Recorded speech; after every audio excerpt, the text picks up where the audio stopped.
Oi, gente! Meu nome é Camila Busato e hoje eu tô aqui para conversar com você sobre uma minissérie que deu o que falar recentemente aí. Trouxe à tona vários assuntos importantíssimos e relevantes para a gente pensar sobre, porque veio de um corte seco e muito certeiro de uma realidade que não é tão fácil de ser identificada por aí. Vamos conversar sobre adolescência, da Netflix. Gente, na verdade é uma minissérie, né? São 4 episódios de duração mais ou menos de 1 hora cada. E eu assisti um atrás do outro no mesmo dia. Assim que estava rolando os créditos finais, eu já sabia que aquela teria sido a única vez que eu assistiria essa história, porque me impactou bastante, eu achei muito chocante, muito triste e me deixou bastante desconfortável. Eu não tenho estômago para assistir de novo, não. Acho que foi muito forte. Para direcionar a nossa conversa aqui, eu vou precisar dar alguns spoilers. Então, se você não assistiu ainda, eu recomendo que você assista primeiro e volte aqui depois para a gente dialogar. E você que já assistiu, contribua com a nossa discussão, enriqueça as nossas conversas, compartilhando as suas reflexões e os seus pensamentos. Bom, a gente tem a história de um pré-adolescente, bem jovem, o Jamie, e ele, logo de início, a gente já cria um vínculo empático com ele. Ele tem comportamentos bem infantis numa situação nada infantil. Logo no primeiro episódio, uma das primeiras cenas, a polícia está chegando na casa dele de uma maneira bem bruta e bem agressiva, com o intuito de prendê-lo por suspeita de homicídio. E ele faz xixi na cama, ele chama pelo pai. Você sabe, você fica nesse conflito assim, nossa, mas é uma criança. E eventualmente no mesmo episódio, você tem a confirmação de que de fato ele assassinou uma menina da mesma idade dele e a motivação foram validação, né? Foi um certo conforto encontrado em uma comunidade da internet. É muito interessante que a gente tem o referencial do pai logo de início. Ele chama pelo pai, ele pede para o pai representar ele questiona o pai, ele se defende para o pai. E é muito comum isso, né? É muito comum, principalmente entre os jovens.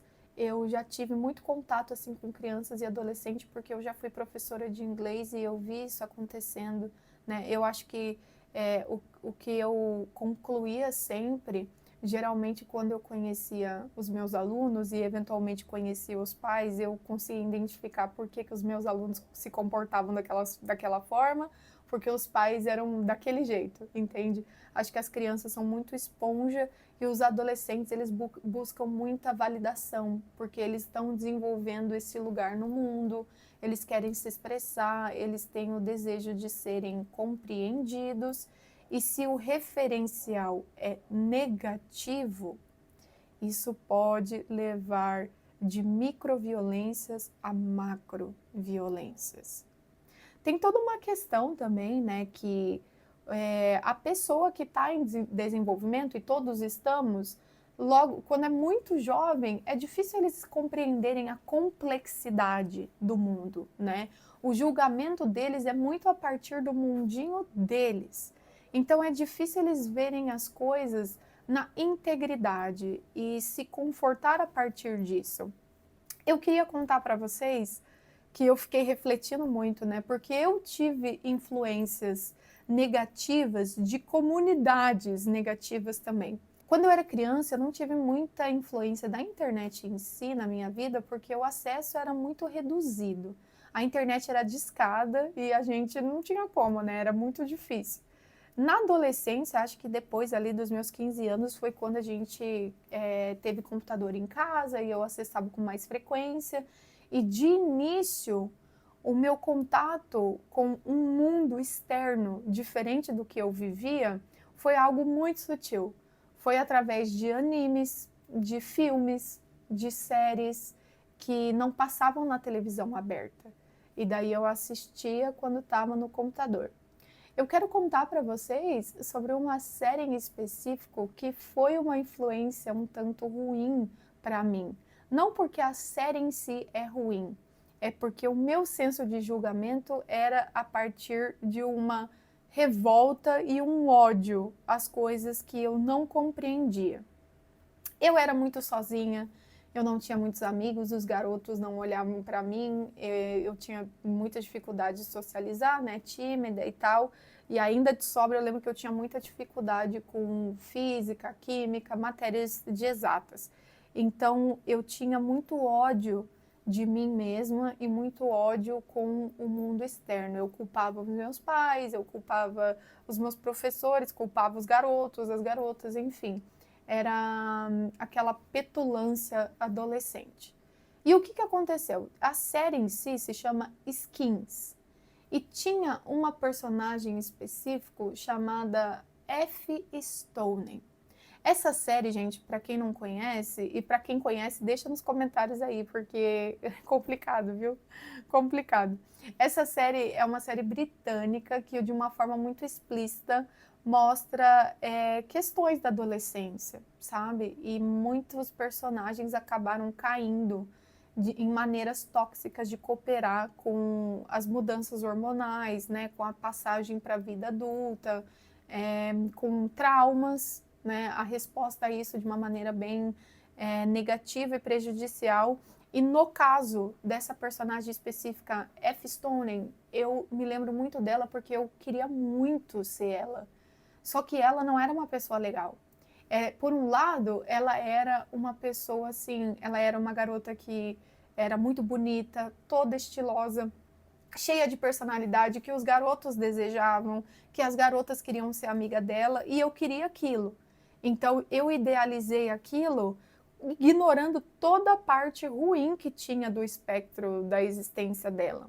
Porque o outro lado é que ela era todas essas coisas, mas ela era muito abusiva com os pais dela e com os amigos dela, e até com ela mesma.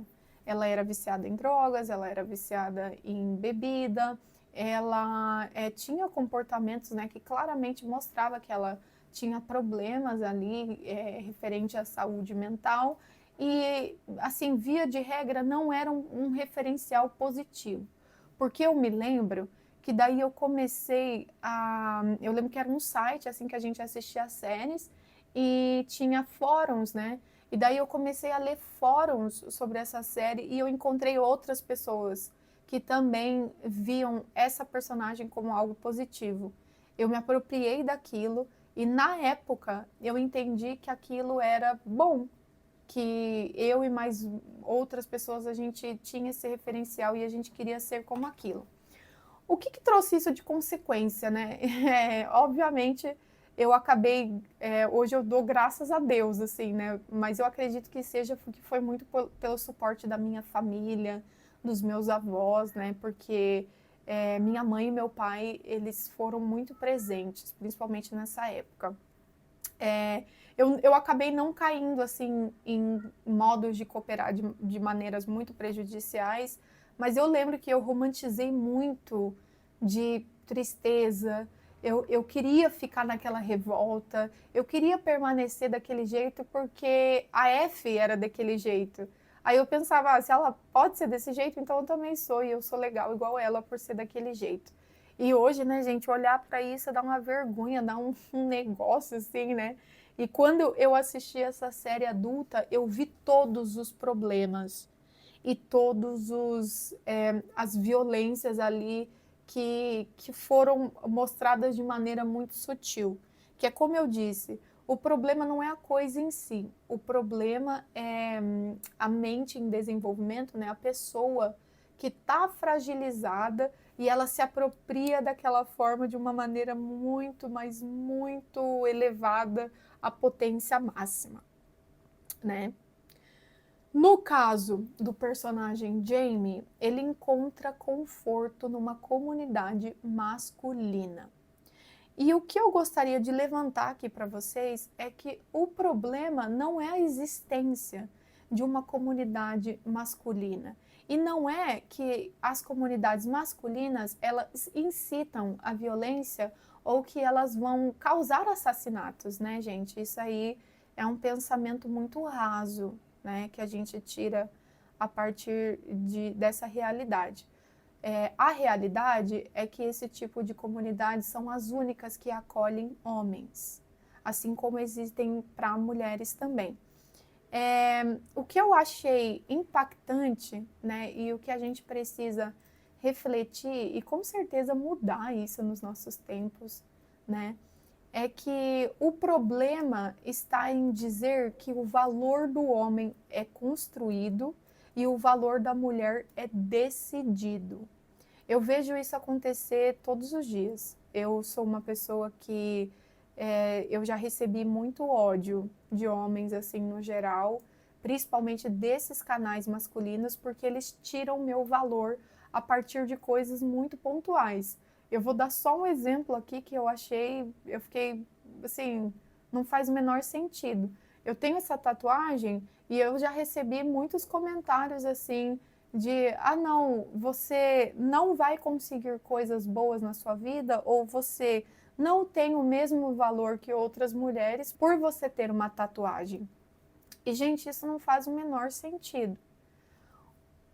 Você começar a cultivar tanto esse sentimento de nós e eles, como se estivéssemos os dois, né, homens e mulheres, de um lado de cá e eles lá do outro lado de lá, né? Isso por si só já causa um choque, já causa um conflito. Agora você ficar ditando o valor um do outro, e um é sempre maior, é sempre melhor construído do que do outro, isso já vai evoluindo para coisas muito mais agressivas. Tem uma parte da série que também me impactou bastante, que é quando o Jamie está conversando com a psicóloga dele. E ele chega finalmente a comentar o que ele estava pensando quando ele resolveu tirar a vida dela. Nossa Senhora, ele fala assim, é que uma foto, uma nude dela vazou para a escola toda, aí ele julgou que por ela estar fragilizada, tá, ela daria chance para ele, para ficar com ele. Aí ele ficou muito ofendido de ela ter rejeitado ele, né? E ela acabou cometendo bullying com ele, comentava nas fotos do Instagram dele e tudo mais. Ele foi lá e decidiu tirar a vida dela. E a psicóloga, ela vai ouvindo isso e ela termina falando assim, Jamie, ela morreu, ela não tá mais aqui. Você tirou a vida dela, você tem que entender o valor que foi tirado. O valor dessa criança, dessa menina, foi tão reduzido que foi tirado dela meramente por ter rejeitado um garoto. Chegou neste ponto de que a vida dela foi tão negligenciada e tão, sabe, diminuída, que ele realmente julgou que poderia tirar dela. As violências, gente, elas nunca vão começar direto lá no ato violento, elas começam muito antes disso. Começa às vezes com piadinha, às vezes começa com você só se achar muito diferente ou que vocês pertencem a mundos diferentes. É óbvio que existem diferenças e pressões diferentes entre homens e mulheres, mas a gente não pode mais ficar se batendo. A gente não pode mais ficar tirando o lugar um do outro. A gente precisa encontrar um meio termo. A gente precisa encontrar um jeito de dar as mãos, que daí a gente trabalha junto e que, principalmente, né, o valor da vida, a coisa básica de todo mundo ser merecedor de uma vida digna, seja de igual para igual. Eu não acho que a tal da manosfera, que é esse núcleo, né, que conforta e acolhe homens, incite esses comportamentos. Eu acho que é muito positivo que exista isso, porque não tem nada de errado você buscar comunidades, desde que elas sejam responsáveis e que elas te direcionem para uma vida saudável, e não para uma vida em que você precise rebaixar o outro para se levantar. E até, sendo bem sincera com vocês, eu já vi muito discurso dessa mesma natureza, até de outras mulheres. Eu vejo muito. É como eu disse, né? O que mais me incomoda são os extremos. E isso é muito triste porque parece que a gente nunca vai chegar nesse meio termo, a gente nunca vai chegar nesses passos antes, né? E para mim, uma coisa que ficou muito, mas muito escancarada de uma forma até trágica na série Adolescência é justamente que a partir do momento que você se retira desses espaços da internet e se você vive a vida exatamente como ela é, no caso da família dele, que era uma família legal, que era uma família positiva, você vê que é totalmente diferente, né? Eu sinto que muitas comunidades da internet, da machosfera, não sei se tem alguma coisa equivalente assim para a mulher, né? Mas eu sinto que se alimenta no ódio e deixa você preso ali no ódio, porque te convence que nós somos extremamente diferentes e a gente não vai se entender. Te convence que para você ter valor você precisa tirar do próximo, sabe? E isso tudo é muito triste. É, assim, inquestionavelmente, todos os dias que eu passo mais tempo, de alguma forma, sendo influenciada por algumas comunidades aqui da internet, geralmente são dias que eu fico muito triste, que eu fico frustrada, que eu fico me questionando, que eu fico com raiva, né? Mas os dias que majoritariamente eu tô vivendo a vida, que eu tô lá fora, né, são os dias que eu estou me sentindo melhor. Então, caso você se encontre nessa situação em que você fica mais frustrado e você se sente consumindo muito mais ódio do que talvez deveria, tente se afastar um pouco e veja como você vai se sentir. Porque é como eu falei, é absolutamente normal que a gente busque validação, que a gente busque conforto e que a gente encontre pessoas iguais a nós, pessoas que nos entendam, pessoas que nos ouçam. E acho que assim, né? Pessoas que aceitem a gente do jeito que somos. Porque no momento que você está frágil, é difícil você encontrar isso. E talvez essa fragilidade possa ser os dois espectros, ou vai ser muito bom, ou vai ser muito ruim. No caso da série Adolescência, acabou sendo muito, mas muito ruim. E a gente precisa encontrar uma maneira de combater todas essas microviolências, todo esse discurso assim que mais tira do que agrega, né? Que mais limita do que liberta, porque as nossas crianças que estão pagando o preço mais alto, né? Eu talvez seja muito romântica ou talvez seja muito desconectada, né? Mas talvez seja algo muito bom. Mas eu acredito, assim, que a gente consegue encontrar um meio termo, que a gente consegue viver dentro das nossas diferenças, mas juntos, em que homens e mulheres possam se entender e possam se aceitar de uma maneira que não incite mais o ódio. Porque um dos grandes problemas atualmente é justamente isso, o ódio. Nossa Senhora! Gente, se vocês gostaram do vídeo, se inscreva no canal, um beijo para você e vamos ter esperança de dias melhores. Eu realmente espero que dias melhores cheguem e que a gente não tenha mais que conversar sobre esse tipo de coisa. Um beijo, gente. Obrigada.